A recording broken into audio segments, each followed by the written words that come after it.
Assalamualaikum warahmatullahi wabarakatuh. Halo semuanya, kembali lagi dengan aku Sigit Puja Pramesti, perwakilan kelompok 15 yaitu PT Sirifagi.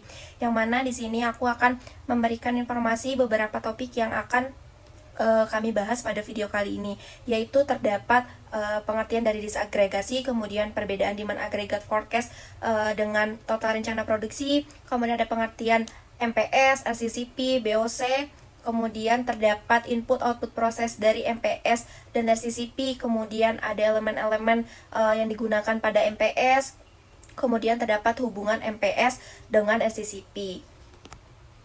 Untuk penjelasan mengenai pengertian disagregasi dan perbedaan demand agregat forecast dengan total rencana produksi akan dijelaskan oleh Gilang Ilahi Waidin.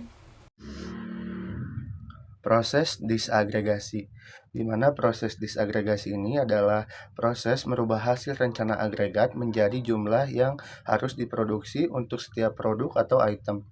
Tujuan dari disagregasi ini adalah untuk membuat jadwal induk produk. Yang kedua ada perbedaan antara demand agregat forecast dan rencana hasil produksi, di mana keduanya memiliki perbedaan. Yang pertama, demand agregat forecast ini lebih bersifat ke memperkirakan permintaan agregat dalam jangka waktu yang panjang, sedangkan rencana hasil produksi ini lebih berfokus pada rencana produksi tentunya yang lebih rinci dalam jangka yang lebih pendek. Semua ini dilakukan untuk memenuhi kebutuhan permintaan pasar tentunya. Baik, selanjutnya akan dilanjutkan oleh rekan saya, Fajar Sidik Maulana.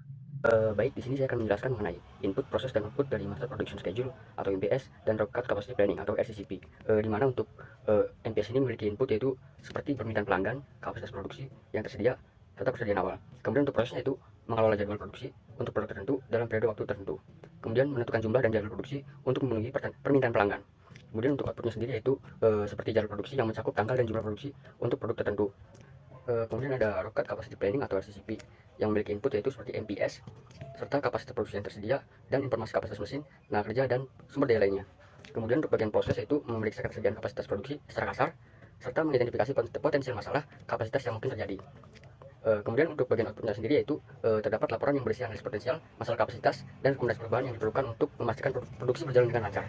Kemudian saya akan menjelaskan mengenai Master Production Schedule atau MPS, yaitu merupakan dokumen perencanaan dalam manajemen rantai pasokan yang menguraikan jadwal produksi keseluruhan untuk produk atau barang tertentu selama periode waktu tertentu, di mana MPS ini berfungsi sebagai panduan untuk mengendalikan serta mengatur proses produksi dengan memperhitungkan permintaan pelanggan, kapasitas produksi yang tersedia, dan persediaan awal. Baik, untuk penjelasan selanjutnya akan dilanjutkan oleh rekan saya yaitu Sigit Puja Pramesti. Baik, di sini saya akan memberikan informasi mengenai elemen-elemen yang akan digunakan ketika kita akan melakukan MPS, yaitu terdapat lead time, on hand, lot size, safety stock, demand time fence, planning time fence, sales plan, actual order, project available balance, available to promise, dan MPS. Selain membahas mengenai elemen-elemen yang digunakan pada MPS, di sini saya akan membahas mengenai BOC atau Bill of Capacity, yang dimana Bill of Capacity ini adalah suatu daftar yang memuat informasi mengenai kapasitas produksi pada setiap produksinya, kemudian waktu yang dibutuhkan, dan jumlah produksi yang dihasilkan. Dengan adanya BOC ini, perusahaan dapat merencanakan produksi secara tepat dan efisien, serta menghindari terjadinya kelebihan produksi. Untuk penjelasan selanjutnya akan dijelaskan oleh Ridho Firdaus Soekarno.